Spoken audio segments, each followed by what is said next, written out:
Shalom, nous allons étudier le Daf Lamed Vav dans Maseret Shuot. Nous reprendre à la fin du Daf Lamed Hamoud Bet. Dans ce cas-là, il est avait posé une question selon Chachamim, qui ne tenait pas la Zera Shava. Selon Chachamim, comment expliquer que finalement, on a une Shvoa qui rend Chayav l'Aidim, alors que dans la Torah, c'est marqué Veshama'a Kol Ala, Kol Ala. Alors, on dit, dans ce cas-là, où Mi Detanya Sin Braïta. Et là, en Allah et là les Shvoa, donc c'est que Allah c'est toujours un serment, mais c'est marqué Veshbia Kohen, et Taïcha Bishua Ta'ala. Au sujet de la Sota, le Kohen fera jurer la femme Bishua Ta'ala par une Shvoa de Allah. Alors, on m'a dit, Atam, Shvoa Ta'ala, qui là-bas c'est marqué Allah, mais c'est marqué Shvoa. Donc, c'est normal. Maintenant, quand il n'y a que Allah, dont on sait finalement que c'est aussi Shvoa. Donc, la Gemara corrige la compréhension qu'on a de la Braïta. Achikama, comme ça il faut dire. Allah, en Allah ela bishua, il n'y a de Allah que dans un serment. C'est-à-dire qu'on est chayav de Allah, de malédiction, que lorsque on a utilisé aussi la chambre de shua, ce qui ne répond pas finalement à notre question. Et donc la suite, minaïn, la asot shua shena ima Allah, ki shua sheyesh ima Allah. D'où c'est-on qu'on est chayav d'un serment, même sans Allah, comme le serment sur lequel il y a Allah, Tamoloma à cause de l'expression kol, veshama'a kol Allah. Et il entend ou elle entend kol, la voix de Allah. Et ici, si on avait dit que Allah, on aurait pu penser que c'est que quand c'est Allah, kol, veshama'a Allah, veshama'a kol, que même lorsque il a un témoignage qu'il n'a pas dit, il est chayav. Amar Rabbi Abahu minayin le Allah shi ishwa. D'où on sait que Allah c'est shwa, shnema, vayave oto, ba'Allah. Ba'Allah, Nebuchadnezzar là-bas a fait un pacte avec le roi d'Yehuda Tzidkiyahu, et il l'a amené dans ce qu'on appelle Allah. Et quoi? Urti, c'est marqué un peu plus tard, que plus tard il s'est rebellé contre le roi Nebuchadnezzar, qu'il a fait jurer par Akadosh Baruch Hu, par Hashem. De là on voit que ce qu'on a appelé Allah précédemment, c'est une choua. Donc Allah c'est choua. Tana, Arur, Yeshbonidouy, Boklala, Boshua. On nous dit ici que l'expression Arur, maudit, qui est rapporté dans la Torah à plusieurs reprises, ça connote à la fois nidouille, le fait d'être exclu, excommunié, klala la malédiction, shvoa un serment. Bon nidouille, donc c'est que c'est nidouille dirtive, oru meroz, amam alach Hashem, maudissez meroz, a dit l'ange d'Akadosh Baruch Hu, oru aror yoshfea, et maudissez ses habitants, maroula olani vava mea shipure, Shamte, Barak, les Méroz. On l'a nous dit ici que c'est pas une allusion qu'à la ville Méroz, mais déjà un homme qui s'appelait Méroz et qui n'aurait pas aidé Barak au moment de la guerre contre Sisra, et donc qui aurait été maudit, qui aurait été excommunié avec 400 chauffards. Donc il a été excommunié. On voit ici que Haro, c'est un lachon de Nidoui. Bok la malédiction d'Irtiv ve'el, yamdo la kelala urtiv arora ish shayase pesel umasecha to'avat Hashem. C'est marqué là-bas dans Dvarim que voici ceux qui vont se dresser pour formuler la kelala, la malédiction. Et cette fameuse klala est prononcée avec le lachon Arur, Arur, maudit soit l'homme. Donc on voit effectivement que Arur c'est une malédiction. Boshua, donc c'est que c'est un serment d'Irtiv Vayashba, Yehoshua il est mort, Arur Aish, Lifne Hashem Shakum, Ubana et Aerazot et Yericho. Après avoir conquis, détruit Yericho, on voit que Yoshua Binoun a juré au sujet de celui qui reconstruirait cette ville. Et là-bas c'est marqué Arur maudit. Donc on voit que maudit et juré sont deux choses qui sont plus ou moins proches. Vedilma, l'agma dit, là-bas c'est peut-être pas évident.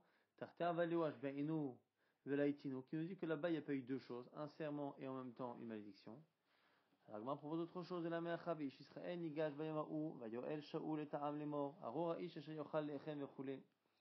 On a dit qu'un homme Israël s'approchait et Shaoul les a fait jurer justement Béala en leur disant maudit soit celui qui va manger pendant ce jour-là de guerre jusqu'à ce qu'on ait gagné la guerre. Et après Yonatan son fils n'était pas au courant de ce serment et il a mangé. On connaît la suite de l'histoire, mais en tout cas on voit qu'on appelle ça BHBA un serment alors que là-haut c'était marqué Arur. Alors la Gemara dit peut-être que c'était deux choses différentes, qu'il y a eu une HBA et en même temps un Arur. La Gemara dit Achanami Tarter Avalou, là aussi peut-être qu'il y a eu deux choses. Ashbeinu Velaitinhu, la Gemara dit Mirtiv ve Arur. Non, c'est pas marqué et Arur. C'est pas marqué Vayoel ve Arur, il est marqué Vayoel, c'est-à-dire Aou. Et donc c'est la même chose, Aïnoach. La Gemara dit, si ça on aurait pu dire la même chose au-dessus, et c'est vrai, Ashtan, la Titlachi, maintenant que tu dis cela, Atanami, l'Okti, Verour. Au-dessus aussi, il n'y avait pas marqué Ve'arour et Arour, donc on voit que c'était une seule et même chose, que finalement Arour et l'Ashbia, c'est la même chose. Amar Rabbi Yossi bar Rabbi Chanina, Amen, bo shvo'a bo kabbalat dvarim, bo amenat dvarim. Dans l'expression Amen, il y a à la fois un serment, à la fois kabbalat dvarim, le fait d'accepter des conditions dans un contrat. Amenat dvarim, il y a aussi le fait d'acquiescer à une affirmation qui est faite au sujet d'Akadosh Baruch Hu. Bo shevo'a, le serment, dire tiv amraïcha amen amen. C'est la femme justement qui dit amen amen au serment que lui fait jurer le Kohen dans le cas de Sota. Bo kabbalat dvarim, accepter des conditions, dire tiv arur asher, le yakim et dira torazot asher asototam va markolam amen, qui est là-bas toujours dans dvarim, au-dessus de ces malédictions. Malheur à celui qui n'applique pas ces mitzvot là. Le peuple dit amen, donc on voit que c'est un engagement. Bo amanat dvarim, le fait d'accepter une affirmation vis-à-vis de Dieu, dire tiv vayomer Yirmia navi. Et Yirmia, le Navi, a dit Amen, Kenya Hashem, Yakem Hashem Edvarecha, Amen, qu'Hashem fasse ainsi, qu'Hashem accomplisse tes paroles. Amar Rabbi Lazar, lave, shvoa, hen shvoa. Nous dit Rabbi Lazar, l'expression lave, la négation, et hen, le fait d'affirmer quelque chose, ce sont aussi des lachonot de serment. Hagman Bish, la malave, là on voit dans la Torah, Yerti, Velo, Ya'od, les maboules, et il n'y aura plus d'eau de maboule, c'est ce que Dieu a juré. Urti, c'est marqué par ailleurs, car j'ai juré de ne pas ramener les eaux de Noach sur la terre. Donc on voit que ce qu'on a appelé l'o'iyarot, c'est bien un serment. Et la haine, shvoa menalan. D'où on sait que haine, expression oui, c'est un serment, mais oui, je ferai. Saraou, la Gemara dit c'est une logique. Mi de la shvoa, haine nami shvoa, puisque la négation peut être un serment de ne pas faire. Il n'y a pas de raison que le fait de dire je ferai, ce soit pas un serment. Rava nous dit Ve'udama lav trezimne. Rava nous dit la condition de dire deux fois. Ve'udama hen trezimne est pareil pour le fait de faire. Dire-t-il Ve'loi karet kol basar od mimam abouj od mimam mimam, parce que dans la Torah c'est marqué que les animaux ne mourront plus des eaux du Maboul et il n'y aura plus d'eau de Maboul. Donc c'est marqué à deux reprises. C'est en cela que le fait de s'engager à ne pas faire deux fois, ça revient à un serment. Mais de là tartezimne hen nami tartezimne, et puisque la négation demande à être dite deux fois pour que ça devienne un serment, on dira pareil pour le côté positif. Celui qui utilise non pas les noms entre guillemets propres d'Hachem, mais les kinuim, les surnoms qui sont liés à ses attributs, il est chayav selon Rabbi Meir et patour selon Chachamim. Tano Rabbanan ish ki kelel eloka venasah et o, c'est marqué un homme qui maudit son Dieu venasah et o, il portera sa faute. Matamulomar. Alors, pourtant c'est marqué déjà par ailleurs que celui qui attaque le nom de Dieu, Motumat, il mourra. Alors pourquoi deux fois? Parce qu'il y a Chol, le Yechayavela, Hashem Amiuchal, on aurait pu penser qu'on est chayav que sur le nom d'Akadosh Baruch Hu lui-même, Bilvad. Il y a une rabot takinim dont on sait que tous les attributs d'Hachem également. Le fait de répéter cette halakha une seconde fois. Mikol Makom dans tous les cas. Ça c'est dire Rabbi Chachamim diront quoi? Non, le verset qui dit Motumat, c'est pour nous dire que si on utilise le nom d'Hachem, il y a Chalmita. S'il utilise des attributs, c'est juste interdit, mais c'est pas Chalmita. Donc, quel est la vie Ve'imo, celui qui maudit ses parents? Là aussi, on dit que, selon Chachamim, même, il faut absolument qu'il utilise le nom d'Hachem pour être Chayav. Sinon, non, alors que selon Rabbi, même les Kinoïm, ça marche. Man Chachamim, c'est qui est Chachamim? Rabbi Menachem, Rabbi aussi. Tania Rabbi Menachem, Rabbi aussi Omer. Et le Shem Yumat, l'expression qui dit Venok vo Shem Yumat, parce qu'il a attaqué le nom d'Hachem, Yumat Imura. Matumulomar, c'est répétitif. Shem, l'imam quel est la vie veimo, chez nous chayav alav, quel est Beshem. On revient donc à une halakha qui est liée aux parents, que du coup, ça n'est qu'en utilisant le nom d'Hachem qu'on est chayav sur la malédiction des parents. Am kalel aso v'chavro, celui qui se maudit lui-même et d'autres personnes. Am Rabbeina, il dit vrai à kol. Tout le monde est d'accord là-dessus.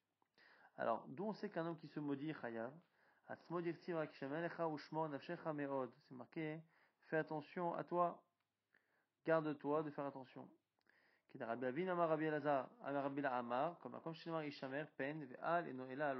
crois que c'est marqué, garde-toi, fais attention, ne fais pas, c'est Et donc, Rak Shameh Alecha ou Shmor Nafshecha Me'od, on doit faire attention à sa vie, et donc on ne doit pas se maudire. Chavero, et d'où on sait qu'on ne doit pas maudire n'importe quel juif. Donc, Elot Ekalen Cheresh, tu ne maudiras pas celui qui est sourd, et là-bas, c'est une allusion à à n'importe quel juif finalement, mais si là-bas on parle du sourd, c'est pour n'importe quel juif, c'est valable, l'interdit de maudire. Yakecha Hashem, Ken Yakechem Elokim, Zoyala, que tu vas on a dit dans la Mishnah, s'il dit Yakecha qu'Hashem te frappe ou qu'Hashem vous frappe, c'est la Allah qui est marquée dans la Torah. Tiv Rav Kana Kamed Rav Yuda, Rav Kana était devant Rav Yuda son maître. Tiv Kamar Ha Matnitin Keditnan. Et il a cité notre Mishnah. Or dans la Mishnah, il y a l'expression Yakecha qu'Hashem te frappe. Donc en la citant, il a utilisé la deuxième personne du singulier. Et la deuxième personne également du pluriel. Mais du coup, ça donne l'impression qu'il parlait comme ça à son maître. Amalek il lui dit Kané, modifie. Kané, mais la chaîne Kinouï, c'est un surnom. En gros, détourne la phrase. Ne dis pas une phrase qui donne l'impression que tu souhaites qu'Hachem me frappe. Autre histoire similaire, va Omer Rabbanan Kamed Rav Kana. Il y avait un sage qui était devant Rav Kana. Gam al itatsecha la netzach yartecha isachacha. Excuse-moi. Gam el itatsecha la netzach yartecha isachacha me ohel v'cherchecha meretz chaim. Si là-bas c'est dans Télim qui dit qu'Akadosh Baruch Hu te détruise à jamais, yartecha qui te brise, isachacha me ohel et qui te déracine de ta maison, v'cherchecha meretz chaim et qui t'arrache de la source de vie, c'est là à jamais. Amarlé, il lui dit, ok, c'est inversé, mais Kané, détourne-le, ne me le dis pas. Hein. Enfin, donc Rav Kana, qui avait appris ça de son maître, a dit la même chose à ce Chacham. Alors, on m'a dit, Tartel Amali, pourquoi on nous a raconté les deux histoires? Autant la première, c'est le Mécor, c'est la source. Et pourquoi la seconde? Alors, on explique pourquoi.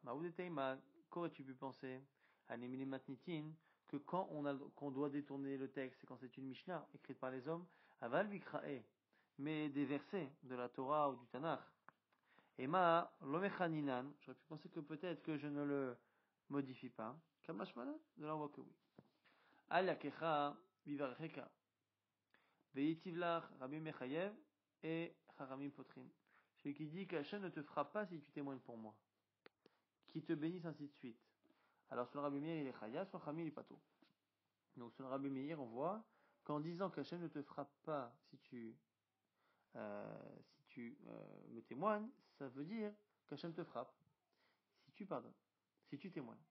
Ha, l'etle Rabbi Meir miklav, la Tachomel, la Gmani. Pourtant, nous on a tendance à dire que Rabbi Meir ne pense pas justement cette logique, que d'une négation, j'apprends le côté positif.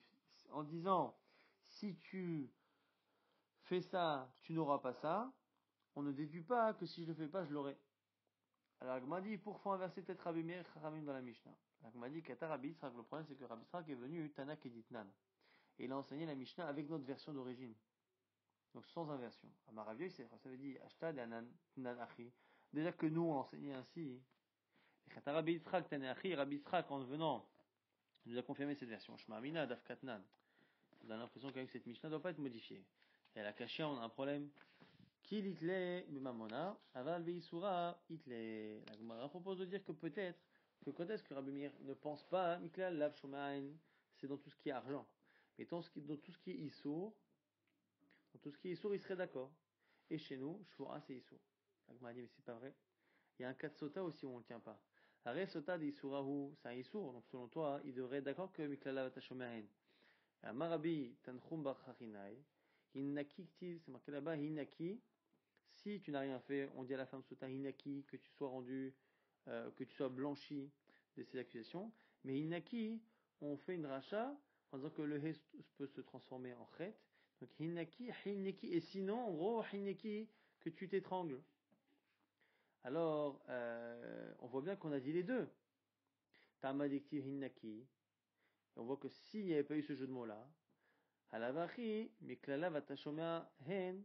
Ça veut dire que sinon, on n'aurait pas dit qu'en disant, tu sais, si tu n'as rien fait, que tu sois blanchi, eh bien, on n'aurait pas déduit que ça veut dire que si elle avait fait quelque chose, qu'elle soit punie. Il a fallu que la Torah dise hinaki hineki. Donc tu vois bien que là-bas dans Sota, qui a priori quelque chose de issour, on ne dit pas miklala vatashomahen. La Gmadiala est pour. Afilo beisura l'itle. La Gemara dit, ok. Alors on va dire peut-être qu'Afilo Beisoura, il dit ça. Alors la Gemara dit, Mat Kifle Ravina Beisoura l'itle. La Gemara dit, attends, comment c'est possible? Et là, Matash Tuyahin ou Proeroche de Bemita. Les Kohanim qui font la avoda alors qu'ils ont bu ou qui ne se sont pas coupés les cheveux sous moins de 30 jours comme c'est demandé, dont c'est que c'est Ramitabi des Shamaim. Achinamid, il était la Rabbi selon toi Rabbi devrait pas être d'accord. Gatnan et lâché Elouch Bemita, je te dis, Proeroche, pourtant, on voit là-bas qu'il est d'accord dans cette Mishnah, dans cette variété, excusez-moi. Et pourquoi ça nous pose problème? C'est parce que là-bas, c'est marqué que Yaïd et Shara Teshata Ovanecha, c'est marqué que la Torah dit, Hachem a dit à Aaron HaKohen, toi et tes enfants ne buvez pas de vin ni d'alcool, Velo Yamutu et vous ne mourrez pas. Et donc on est obligé d'utiliser ce principe-là, Miklala Vatashoman, pour dire que ça veut dire que du coup, s'ils boivent, ils meurent. Donc on voit bien que Beissoura, on est obligé de le tenir. Alors il le tient dans le Issour, mais pas dans Sota. Là, alors un petit pour. Il faut bien inverser, qu'il y clé, Bemamona, Beissoura, Itlé. On reprend ce qu'on a dit. Quand c'est de l'argent, il ne dira pas ça. C'est quand est-ce qu'on a dit qu'il ne tient pas quand tout ce qu'il y a l'argent. Dans les Sourim, il est d'accord. Et il est d'accord comment? Il est d'accord, comme on a vu là-bas dans l'histoire des Kohanim. Et quoi? Les Sota, alors l'objection de Sota, c'est pas un problème, parce que des Soura, des Idbemamonahu. Parce que c'est du Issour où il y a de l'argent dedans. Parce qu'il y a un problème de Ktuba, et donc c'est la raison pour laquelle, finalement, ça rentre dans Mammon. Adran, Alach, Shuat Haedut, on a terminé le Perek Shuat Haedut, et on commence le Perek qui va parler essentiellement de Shuat Apikadon, lorsque quelqu'un soit n'a pas payé le salaire d'une personne, soit ne lui a pas rendu l'argent qu'il lui doit, ou qu'il a un objet chez lui qu'il devait garder qu'il n'a pas rendu, ou que ce soit un gage, on fait rentrer tout ça dans Shuat Apikadon, ce que la Torah appelle ça Pikadon, donc c'est le nom générique pour parler de tous ces cas-là où la personne nie devoir cet argent, elle jure qu'elle ne l'a pas, et après elle avoue finalement qu'elle a menti. C'est là qu'il devra apporter un korban hacham, qui devra payer 1/5 de plus que la valeur qu'il a fait perdre. Shuat Pikadon egen banashim ou benashim. Shuat Pikadon, ça concerne les hommes et les femmes, bechokim, bekrovim, des gens éloignés de famille ou proches, beksherim ou pselim, des gens ksherim ou pselim pour témoigner, rien à voir. Bifne bedin, shelo bifne bedin, en présence du bedin ou pas, mais puis atzmo, piachrim, qu'on jure nous-mêmes ou quelqu'un nous fasse jurer, et qu'on dise oui mais sans dire amen. Et non chayav achechpenu bevedin. Alors mipi acherim, il faut un bedin par contre. Selon Rabbi Meir, Chachamim omrim ben mipi atzmo mipi acherim ben kevan shekafarbo chayav. Et alors que selon Chachamim, que ce soit de lui-même ou les autres, dès qu'il est kofer, il est chayav bedin ou pas bedin. Chayav azdon ashvoa ve al shigata im zedon pikadon ve no chayav al shigata greta. Il est chayav si il connaît, il sait absolument qu'il est en train de mentir, et il connaît même la sanction. Et à la limite, si il a oublié la sanction de la shvoa, mais tant qu'il sait qu'il est en train de mentir, il est chayav. Par contre, s'il est complètement shogeg, ça veut dire qu'il croit réellement qu'il n'a jamais eu cet objet à la maison ou cet argent, et qu'il ment, il ne sera pas chayav de shvoa tapikadon. Uma chayav azdona, et qu'est-ce qu'il est chayav d'apporter? Hacham bekesef shkalim, un hacham qui paiera en kesef shkalim. Shvoa tapikadon ketzad. C'est quoi l'exemple de Shvoa Pikadon? Alors il lui dit Tani pikdoni sheshli biadecha. Donne-moi le gage que j'ai dans ta maison. Shvoa shenecha biadi. Jure que tu n'as rien. Oshamalo enecha biadi. Ou qui lui dit que tu n'as rien. Mashve'echa ani. Je te fais jurer. Et Amar Elo dit Amen. Arezechaya. Ça c'est le vrai serment. En disant Amen, c'est comme s'il avait dit lui-même. Je vais aller chamesh parmi. S'il a fait jurer 5 fois. Ben mifne bedin, beshkol bedin, obedin ou pas avec kafar. Et qu'il nie, chayav kol achad v'achat, il sera chayav 5 fois. Autant de fois qu'il a nié. Amar Rabbi Shimon mata'am, pourquoi? Parce qu'entre temps, il peut à chaque fois changer d'avis, ce qui n'est pas le cas forcément quand on a vu par rapport à Shvat Haedut dans un beddin. C'est pour ça qu'on rapporte ça. Ayu chamishato imoto, s'il y a 5 personnes qui lui réclament, et lui disent, ten lano pikadon sheshano biadecha. Les 5 lui disent, voilà, tu nous dois. Shvoa shen lachem beyadi klum. Et lui, en une seule phrase, il dit, je jure que je ne vous dois rien à tous. Et no chayav el achat, il sera chayav que d'une seule fois, parce que, d'un seul korban, parce que, c'est par une seule phrase qu'il s'est engagé. Shvoa shen lachem beyadi, lo lechav, lo lechav, lo chassi. Par contre, il a dit, je jure que je ne dois ni à toi, ni à toi, ni à toi, il est explicite. Ce ni à toi à chaque fois, c'est comme s'il rajoutait un serment, donc il est chayav à chaque fois, Rabbi Eliezer nous dit, il faut qu'il complète en redisant le lachon shvua serment à la fin. Rabbi Shimon Omer, alors que sur Rabbi Shimon, il faut même répéter shvua à chaque fois. Je jure que je te dois pas à toi, je jure que je te dois pas à toi, je jure que je te dois pas à toi. Donc soit il suffit de dire au début, soit il faut dire au début à la fin, soit il faut dire pour chaque personne à qui il s'adresse. Un homme qui dit, donne-moi le gage, le prêt et le vol que tu et l'objet vol et l'objet perdu que tu as qui m'appartiennent. L'autre répond, si il nie tout en même temps, il est chayav que d'un seul korban. S'il dit, si par contre il énumère chaque chose, il sera chayav de toutes ces choses-là. Celui qui dit, donne-moi le blé, l'orge et toutes les graines que j'ai chez toi. S'il nie tout en bloc, il est chayav d'un seul korban. S'il énumère tout, chayav kol achad v'achad sera chayav de chaque fois. Rabbi Meir Omer,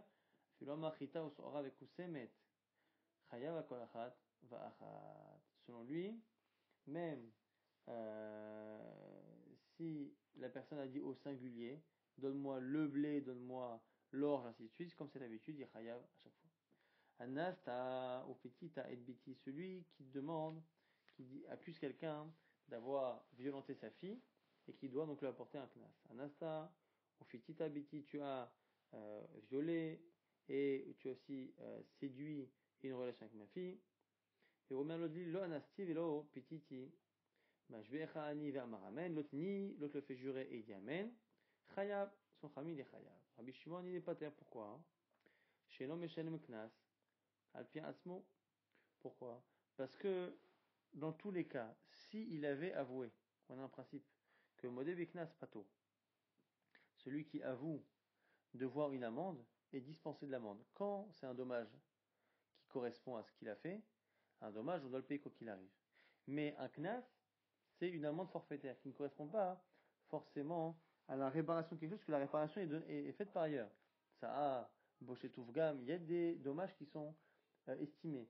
Mais au-delà de cela, on fait payer un knas forfaitaire qui ne correspond plus à ce qui a été enlevé à la personne. Et donc, on a un principe que si la personne avoue, ça n'a pas de sens finalement de le faire payer. Et donc, s'il avait avoué, comme il a demandé d'avouer, s'il avait avoué, il aurait été dispensé. Donc, quand il nie, il ne lui enlève pas une somme d'argent qu'il aurait pu gagner, parce que s'il avait dit oui, il n'aurait pas eu dans tous les cas. C'est ce que dit Rabbi Shimon. Ils lui ont dit, il dit oui, c'est vrai que il ne peut pas payer un knas, mais il peut payer boshetouf gam. Donc le fait d'avoir nié quand même a fait perdre de l'argent, aurait pu faire perdre de l'argent pour tout ce qui est dommage qu'il aurait dû payer. Et donc du coup c'est ça la discussion Rabbi Shimon et Chachamim. Ganavta et Shori, tu as volé mon taureau, mais Omer l'autre dit, le Ganavti, c'est pas, je l'ai pas fait. Mashbeachani, Vamar Amen, l'autre le fait jurer, il répond Amen, Chayav, Ganavti. Aval l'autre, Avarti velo macharti, Vamar Amen, Patour. Là tout le monde sera d'accord dans le cas où il avoue sur la chose sur laquelle il aurait dû rembourser en avouant, mais il nie la partie qui crée un knas. La Torah dit, celui qui vole doit payer. Mais celui qui vole et qui, en même temps, vend l'animal ou qui l'égorge, il paiera 4 fois ou 5 fois la valeur. La partie en plus, là par contre, c'est un knas. Donc s'il avoue avoir volé, donc il avoue dès le départ qu'il va payer la valeur de ce qu'il a enlevé. Mais par contre, il nie la partie qui engendre un knas et qui, elle, même s'il avouait, ne paierait pas parce que celui qui modèle le knas, il est pas tôt. Ben là, il est pas tôt, parce que dans tous les cas, il ne lui enlève pas de l'argent, parce qu'en avouant, il aurait dans tous les cas il aurait pu se dispenser de payer. Emit shorcha et shori, ton taureau, tu es mon taureau, ve'omer lo emit, mishpechani v'amaramen, l'autre refuse, l'autre le fait jurer et il dit amen, chayav. Emit shorcha et avdi, ve'omer lo emit, mishpechani v'amaramen, patour. Dans le cas où le taureau dit, où il a dit que le taureau a tué le serviteur, il est patour parce que là aussi c'est un knas et motif knas patour. Malo chavatabi, asitabi chabura. L'autre dit tu m'as blessé, tu m'as fait une blessure. L'autre ni, l'autre le fait jurer et il dit amen, chayav. Malo avdo ipalta ilshini vesimita et ani, vehu omelo ipalti velo simiti Pato, lorsque maintenant c'est le serviteur qui dit tu m'as fait tomber une dent ou tu m'as aveuglé d'un œil, ce qui normalement crée une obligation qui est un knas de libérer le serviteur. Si la personne nie cette chose-là, à ce moment-là elle est dispensée, parce que justement là aussi c'est un knas. Voici la règle. Tout celui qui aurait payé avec son aveu quand il nie et qu'il jure, il devra à ce moment-là apporter le korban hacham gezelot. Et la chose, si la chose qu'il nie est une chose dont l'aveu n'aurait pas entraîné qu'il paye, Patour, c'est le clan sur lequel la Mishnah s'entend à la fin.